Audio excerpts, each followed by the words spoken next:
Eid in Palestine is not like anywhere else in the world. There are no grand feasts, no decorated streets filled with laughter, no safe homes where families gather in peace. Instead, there is rubble where houses once stood, silence where children's laughter should be, and the constant echo of explosions that remind them of the struggle they endure every day. Yet, even in the face of devastation, the spirit of Eid remains alive.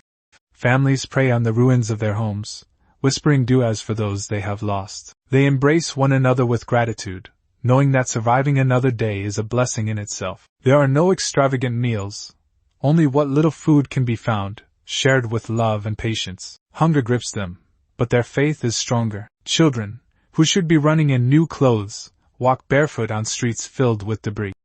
Their smiles, though weary, shine with resilience. Their eyes, though filled with pain, reflect unwavering hope. They do not know a life without war, yet they know that freedom is worth fighting for. Their Eid is not about gifts or festivities, but about the dream of a future where they can live without fear. The people of Palestine celebrate Eid with broken hearts, but unbreakable spirits. They stand in prayer, side by side, with nothing but faith and the love of their homeland. Their struggle is not just their own, it is a reminder to the world that oppression must not be ignored, and justice must prevail. To every Muslim around the world, let their sacrifice be a call to stand for truth. Let their resilience be a lesson in patience.